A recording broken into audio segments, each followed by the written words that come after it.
Hello दोस्तों, how are you? How is going your study? Very well, fantastic. कैसे हैं आप सब लोग? बढ़िया, शानदार। So today we are going to discuss about the cell. तो आज हम सेल के बारे में डिस्कस करेंगे। जो लास्ट लेक्चर के जो आंसर्स है वो आप कमेंट बॉक्स में देखिएगा, वहाँ पे बच्चों ने आंसर दिए, मैंने राइट क्लिक किए हैं, तो आप ज़रूर देखिएगा। अगर आपको डाउट है फिर तो आप मेरे को बताइएगा कि सर इसमें प्रॉब्लम आ रही है। We will discuss. Okay, so cell, what is cell? Cell क्या होता है? Sir cell is it is a device. ये एक डिवाइस है, you can say it is a device, yes, which converts, it is a device which converts chemical energy into electrical energy. Yes, chemical energy into electrical energy.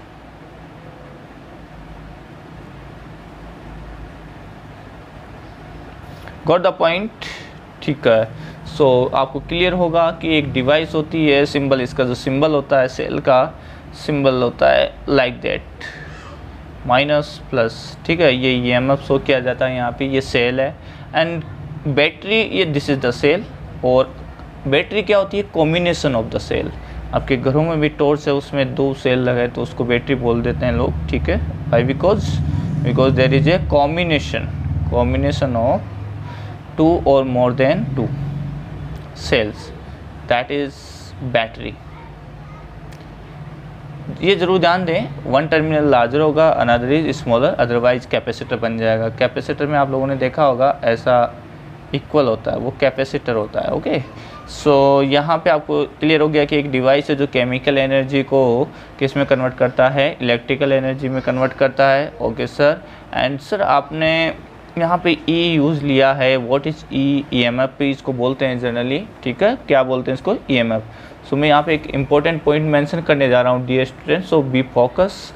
Cell is a source, एक ऐसा source है which is responsible for maintain constant potential difference, not for constant current. कहने का मतलब आपने circuit में अगर cell connect किया है और सेल कनेक्ट कर दिया किसी वायर से, अब उस वायर में जो करंट फ्लो होगी दैट कैन बी फ्लक्चुएट, उसकी वैल्यू चेंज हो सकती है। ठीक है, depending on the nature, resistance, temperature, okay, उसके अकॉर्डिंग।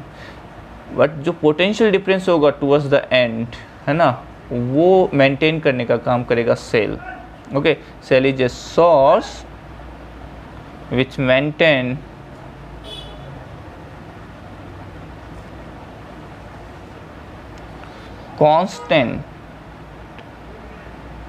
constant EMF और you can say potential difference। ठीक है, EMF सिंपल, हाँ, कांस्टेंट EMF और ब्रैकेट में लिख लीजिएगा potential difference, not constant current.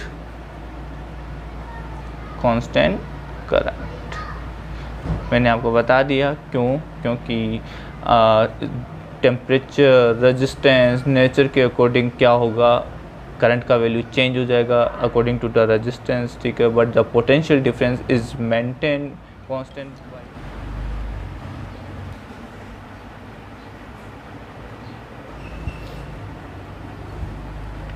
Yes dear student, now we are going to discuss about the EMF, electromotive force। Electromotive force. अब confuse मत हो ये डियर स्टूडेंट कि ये कोई फोर्स है, डोंट बी कंफ्यूज। ये फोर्स नहीं है, ये एक तरह से पोटेंशियल है। कैसे? How will you define it? ध्यान दीजिएगा, जैसे ये सेल है और सेल का ये पॉजिटिव टर्मिनल है, okay, and this is the negative terminal. Okay, now when you move A charge से Q from negative to positive plate, or you can say one terminal to another terminal, or you can say positive to negative to through a circuit। Circuit complete होगा तभी charge flow होगा। Okay, I am taking an example simple. Okay, like that, ये कोई wire है और यहाँ पे कोई रेजिस्टेंस हो गया। ओके, सो यहाँ से चार्ज फ्लो होता हुआ ऐसे पहुँचते हुए पॉजिटिव से नेगेटिव टर्मिनल पे पहुँचेगा, फिर नेगेटिव से positive. So the work done from +2 minus ये पाथ चूज कर लें या यहाँ से यहाँ का पाथ चूज कर लें, दोनों वर्क डन सेम आएगा। So I am going to define, आपको याद होगा W = QE हम कर चुके हैं, W = QV, so from where V = W/Q, वही डेफिनेशन है। So I am writing here what is the definition of EMF, okay, the amount of work done, it is the amount of work done, याद रखिएगा force नहीं है, ये क्या है, amount of work done, ठीक है, in moving a charge from negative terminal to positive terminal of the battery,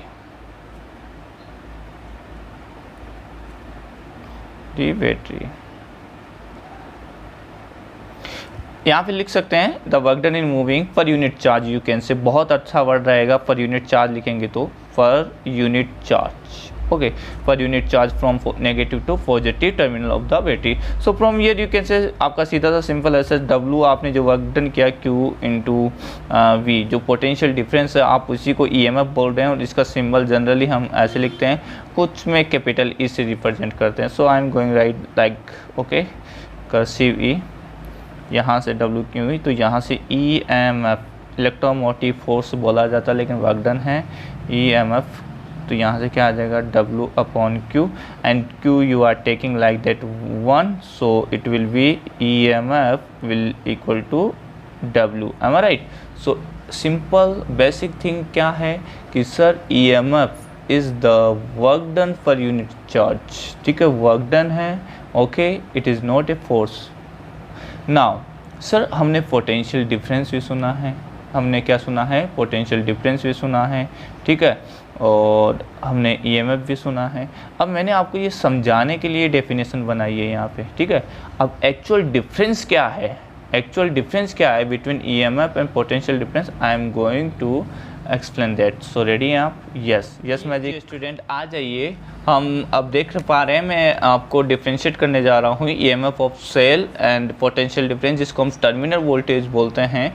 देखिएगा, फर्स्ट थिंग ये है, जब सर्किट ओपन रहे, सर्किट कैसा होना चाहिए डियर स्टूडेंट, सर्किट क्या होना चाहिए डियर स्टूडेंट, ओपन होना चाहिए। सर्किट अगर ओपन है, सर्किट ओपन होने का मतलब नो करंट, ठीक है, सर्किट में कोई करंट फ्लो नहीं हो रहा, करंट का वैल्यू कितना है, 0 है। इन that case when cell is not using in the circuit, you can say when cell is not working in cell, it means it does not supplying, it means it does not gaining charge, ना supply कर रहा है यानी supply करेगा discharge होगा, और ना ही gain कर रहा है यानी रिचार्ज हो रहा है। इन दैट केस मैं दोनों वर्ड यूज ले रहा हूँ, आप डिस्चार्जिंग सेल भी ले सकते हो और रिचार्जिंग सेल भी ले सकते हो, तो उस in that case current flow होता है। But I am saying not working, it means no discharging, no recharging, okay, no current का मतलब सीधा साफ है सर, नो डिस्चार्जिंग सेल, ना तो डिस्चार्ज हो रहा है और no recharging. Got the point, ठीक है, okay. When cell is not working in a circuit, then the potential difference, ये broad term है potential difference बोलना, ठीक है, potential difference across the terminals of cell, across the terminals of cell बोल सकते हैं, बैटरी बोल सकते हैं, जो भी आप यूज ले रहे हैं, this terminals of cell is called EMF of the cell। Got the point? अब मैं आपको बता देता हूँ, अगर सेल चार्ज हो रहा होगा उस केस में क्या होगा, डिस्चार्ज हो रहा होगा उस केस में क्या होगा, वो यहाँ पे होगा। EMF है वो मैक्सिमम पोटेंशियल डिफरेंस है, तो मैं यहाँ पे लिख रहा हूँ कि ये जो मैक्सिमम पोटेंशियल डिफरेंस आया है वो EMF के इक्वल आता है। किसके इक्वल आता है? EMF के। across the terminal of cell. Now if we talk about the potential difference terminal voltage, simple सा है, when circuit is closed, circuit is closed. अब सर्किट इज क्लोज का मतलब क्या होता है dear student? Circuit is close का meaning है simple, there is current exist, there is current, there is current in the circuit, in the circuit. It means there will be some value, it will not be equal to zero, ये zero के equal नहीं होगा. It means दो possibility है, either discharging यानी supply कर रहा है, डिस्चार्जिंग का मतलब समझ गए, सप्लाइंग करंट, ठीक है, सप्लाई कर रहा है, और आइदर और यू कैन से रिचार्जिंग, चार्ज भी कर रहे हो, मान लो आपका ऐसा सेल है, ठीक है, रिचार्जिंग सेकेंडरी सेल होते हैं, ठीक है, तो रिचार्जिंग हो रहा है, इट मीन्स गेनिंग चार्ज, ठीक है, gaining charge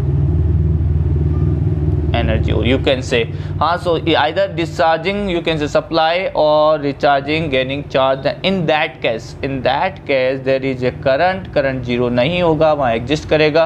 So you can say simply then in that case जो भी potential difference होगा across the terminal, that is potential difference, वो broad term है लेकिन it known as terminal voltage. So I am going to define it. When a cell is working in a circuit, then the potential difference, देख पा रहे बच्चों, across, थोड़ा handwriting सुधारने की कोशिश करूँगा, across the terminal of the cell is known as terminal voltage, क्या ये EMF से कम होगा टर्मिनल वोल्टेज? डिपेंड करता है कि चार्जिंग या डिस्चार्जिंग है. So I am writing your note, ठीक है, be focus. During discharging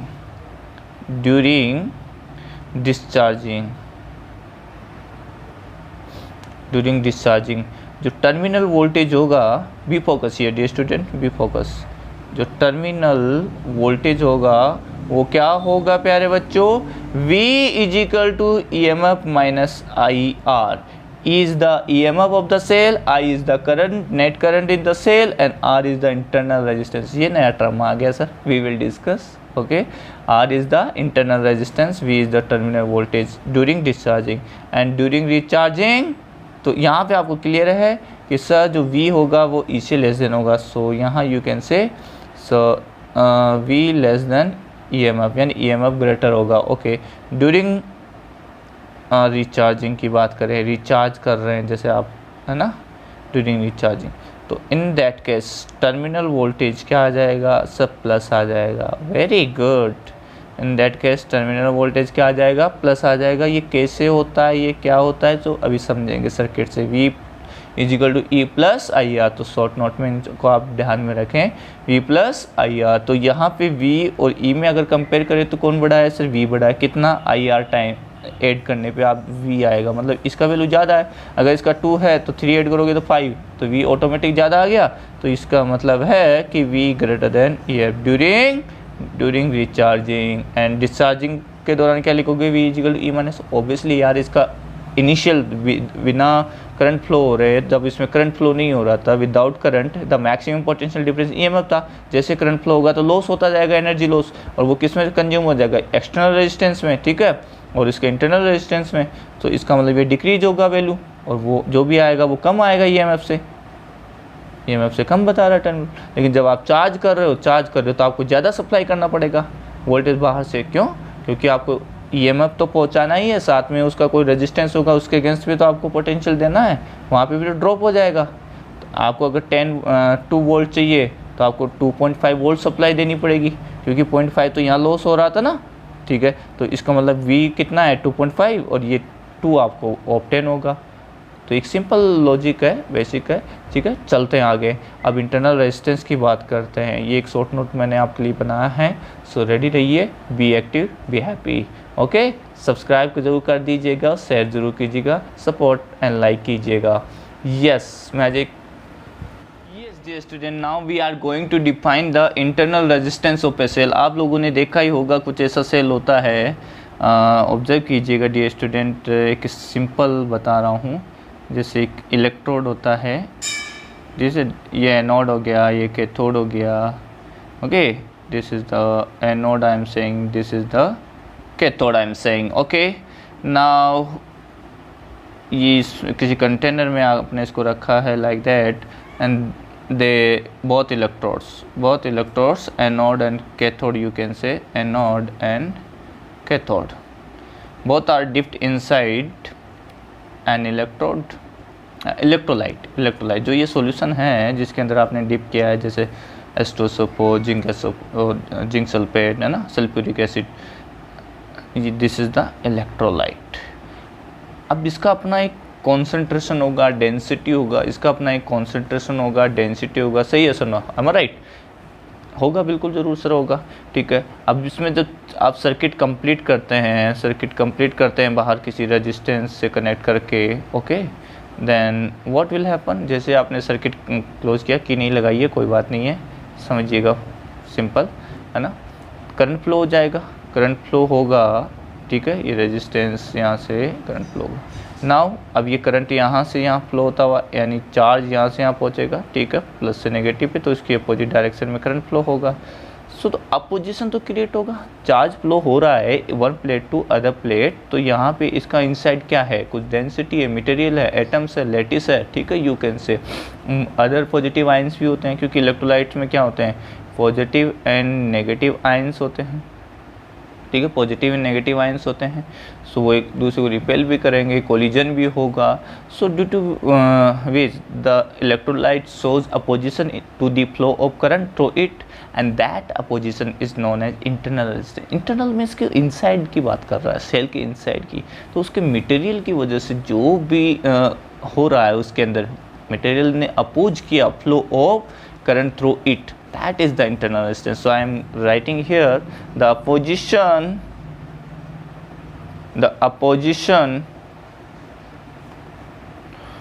offered by electrolyte of a cell to the flow of electric current through it is known as internal resistance of the cell। internal resistance of the cell denoted by small r। ये किससे denote किया जाता है, small are से। तो इसका अगर symbol की बात करें, सिंबॉलिक रिप्रेजेंटेशन, जैसे ये सेल हो गया, this is the internal resistance, ये सेल हो गया EMF, okay, this is the internal resistance. So don't worry, what the point, clear हुआ होगा, बिल्कुल इजी था, सिंपल था कि opposition offered by the electrolyte due to collision, due to the repulsion, whatever जो भी होगा, ठीक है। डेंसिटी भी डिपेंड किस पे करता है ना, डिपेंडिंग फैक्टर्स, ठीक है। तो डिपेंडिंग फैक्टर्स है डियर स्टूडेंट, वो कौन से हैं, आइए देखते हैं। डिपेंडिंग फैक्टर्स आप ध्यान दे के पढ़ें, ठीक है। Yes, R proportional CID upon 80। क्या फॉर्मूला बनाया, CID 80, ठीक है। CID always at time, CID always at time, ठीक है। तो ये कैसे आएगा sir, what is this, this is the D separation between electrolytes, C is the concentration, D यहाँ मैं लिख देता हूँ, distance between the electrodes, and C is concentration, concentration of electrolyte material,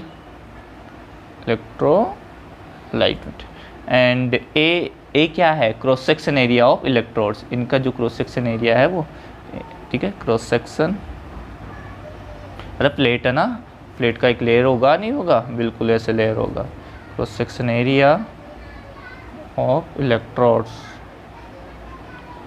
and I current जानते हैं यार आप, current throw it, and T time है, टेम्परेचर है, टाइम सॉरी टेम्परेचर है यहाँ पे, तो थोड़ा कंफ्यूज मत होइएगा, ठीक है।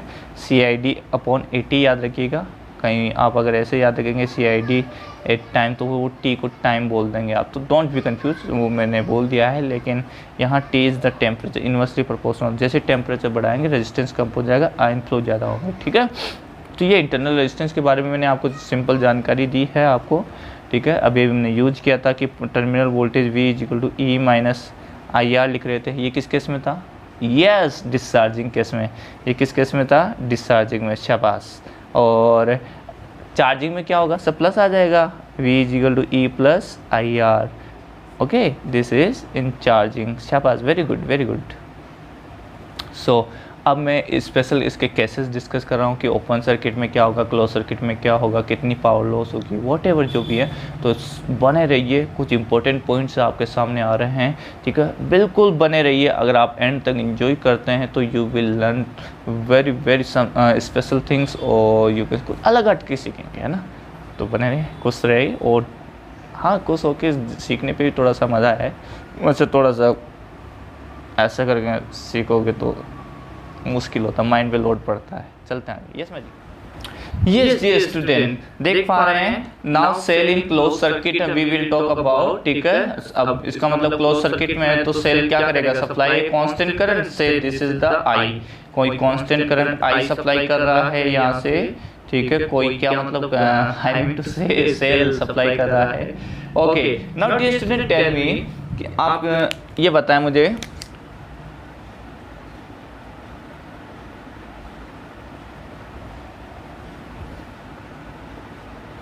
yes dear student, now focus, now tell me, current supply कर रहा है यहाँ पे, so what is the net amount of current, net amount of current कैसे लिखेंगे आप यहाँ से,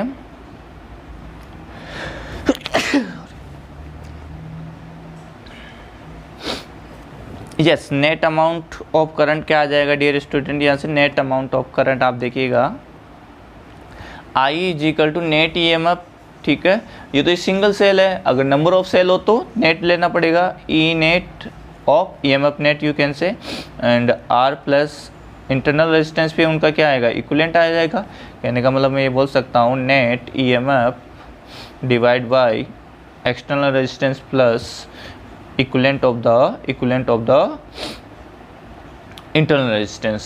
सो in this circuit net EMF source तो एक ही है, सिंगल है, तो I am going to write here E, external source resistance R, internal resistance single small r, so this is the current in this circuit, okay. Now from here what can you write, terminal voltage across the cell क्या होगा बता सकते हो, ठीक है। यहीं से देखिएगा, यहाँ पे जो वोल्टेज ड्रॉप होगा दैट इज़ V = IR होगा, and both are in parallel, say ये पॉइंट एंड दिस पॉइंट, इन दोनों पॉइंट क्या है, पैरेलल में, तो यहाँ का जितना पोटेंशियल ड्रॉप होगा that is the terminal voltage across the cell. So I am writing here terminal voltage across the cell ही होता है, वैसे लिख दिया है, चलो कोई बात नहीं, ठीक है। हाँ जी, यहाँ से इसको मल्टीप्लाई करें आप, ठीक है, यहाँ से हम मल्टीप्लाई करेंगे, आप ध्यान दीजिएगा डियर स्टूडेंट, ये आ जाएगा यहाँ से IR + R, okay. I am going to calculate, V find करने जा रहे हैं, ये हो जाएगा E, इसको इधर मल्टीप्लाई किया, ओके, ये हो जाएगा IR, ओके, IR = E, है ना, तो यहाँ से ये हो गया I R is equal to E minus I R. And now what is V, यहाँ पे ये हो पोटेंशियल ड्रॉप है ना, पोटेंशियल ड्रॉप भी बोलेंगे इसको across external resistance across R, so that is V is equal to I R. यहाँ सेम है, दोनों सेम क्यों आ रहे हैं, क्योंकि पैरेलल में मैंने बता दिया जितना पोटेंशियल ड्रॉप यहाँ होगा उतना ही यहाँ की टर्मिनल वोल्टेज होगा। ओके, सो यहाँ से आपने राइट किया है इसको V is equal to E minus I R. तो this is the terminal voltage, so this is the terminal voltage during the discharging. आप करंट सप्लाई कर रहे हैं, डिस्चार्जिंग वाला केस है, इस तरह से कैलकुलेट करते हैं। पहले बताया था मैंने, बताऊंगा यहाँ पे ऐसे। हाँ, नाउ डियर स्टूडेंट, ये पोटेंशियल आ गया, करंट आ गया और टर्मिनल वोल्टेज आ गया। Internal resistance of the cell कैसे कैलकुलेट करेंगे, यहीं से बताया, बहुत इंपॉर्टेंट फॉर्मूले हैं ये। Internal resistance of the cell बताएं फटाफट से, internal resistance of the cell. Dear student, यहाँ से इंटरनल रेजिस्टेंस आप कैलकुलेट करें, यहीं से कैलकुलेट करें, क्या आ जाएगा, आर मुझे फाइंड करना है डियर स्टूडेंट। तो यहाँ से मैंने लिख दिया है V plus I R is equal to E. तो यहाँ से I R is equal to E minus V, from here R is equal to E minus V upon I. तो एक फॉर्मूला तो ये हो गया। अब इसी को मैं और अदर फॉर्मूले में कन्वर्ट कर रहा हूँ, R is equal to E minus V. I की वैल्यू मैं क्या लिख सकता हूँ, because V is equal to I R है डियर स्टूडेंट। तो यहाँ से आई की वैल्यू आप लिख सकते हैं V upon R. So I am putting here V upon R तो इंटू आर। तो this is very very important formula for internal resistance of a cell. Got the point dear student, must remember E minus V upon V into R. कैसे आया, I का value V upon R रखेंगे, R ऊपर चला जाएगा। I hope you enjoy that. ठीक है, और कुछ बातें करते हैं इसके बारे में, सो रेडी रहिए। Yes dear student, now we are going to calculate power dissipated in external load, you can say resistance. So यहाँ से करंट फ्लो होगा, you know very well current flow होगा, तो यहाँ से सर पावर लॉस होगा। And power का formula आपको सब लोगों को पता है, P is equal to V I, you can write yes sir. And V I भी लिख सकते हैं आप, यहाँ वी स्क्वायर अपॉन आर भी लिख सकते हैं, आई स्क्वायर आर भी लिख सकते हैं। ठीक है, V is equal to I Ohm's law से, because V is equal to I R Ohm's law है, तो वहाँ मैंने रिप्लेस कर दिए। ठीक है, वोल्टेज एंड करंट की टर्म्स में, voltage resistance, current and resistance की टर्म में। आई हैव करंट, करंट का वैल्यू मेरे पास में है, कितना है, E upon R plus R. सही है, सुनो। सो एक फॉर्मूला यहाँ से ये और बन जाता है, E upon R plus R whole square in terms of internal resistance. तो यहाँ पे इंटरनल रेजिस्टेंस के टर्म में भी हमने पावर डिसिपेटेड, कितना लॉस हुआ है, दैट कैन बी। अच्छा, ये मैक्सिमम कब होगा, ये मैक्सिमम, अब मैक्सिमम मिनिमम के लिए हमें क्या करना पड़ेगा, डिफ्रेंशिएशन करना पड़ेगा with respect to internal resistance या कैपिटल आर, दोनों कोई से भी आप इसको डिफ्रेंशिएट करें। फॉर मैक्सिमम पावर लॉस के लिए क्या आ जाएगा सर, आप इसका डिफ्रेंशिएशन करें D P upon D R and zero की इक्वल पुट करें। When you differentiate it and after solving that you will find that small R is equal to capital R, यानी कैपिटल आर की जो value है वो internal resistance के equal हो जाएगी, तभी जाके पावर लॉस ज़्यादा होगा। जब इंटरनल रेजिस्टेंस और external resistance both are equal, then the power dissipated will be maximum. Okay, ये ध्यान रखिएगा। व्हेन यू सोल्व, ये आप कर सकते हैं, डिफ्रेंशिएशन कीजिए, मैं नहीं कर रहा क्योंकि it is not necessary here. बस अब यू कैन डायरेक्ट आप लर्न रख सकते हैं इस चीज़ को कि सर इसका डिफ्रेंशिएशन कीजिए विद रिस्पेक्ट टू आर। जब डिफ्रेंशिएशन करेंगे तो आपको एक ऐसा पॉइंट मिलेगा, capital R is equal to small R. It means जब एक्सटर्नल रेजिस्टेंस बैटरी के इनसाइड वाले, सेल के इनसाइड वाले इंटरनल रेजिस्टेंस के इक्वल हो जाएगा तो पावर लॉस मैक्सिमम हो जाएगा। You can say power deliver ज़्यादा करना पड़ेगा इसको, यहाँ लॉस ज़्यादा होगा तो सेल को ज़्यादा पावर सप्लाई करनी पड़ेगी। तो दिस इज़ द, अच्छा चलो ठीक है sir, 8 R is equal to capital R, power dissipated will be maximum, power dissipated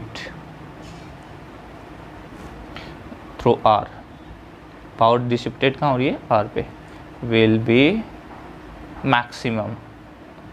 okay sir, ठीक है सर, मैक्सिमम होगी, यस। तो कितनी होगी मैक्सिमम, सो मैक्सिमम पावर हम निकालने जा रहे हैं, पुट कर रहे हैं इस फॉर्मूले में, ई आर, कैपिटल आर की जगह आप स्मॉल आर पुट कर दे। ठीक है, small R plus R whole square into E small are.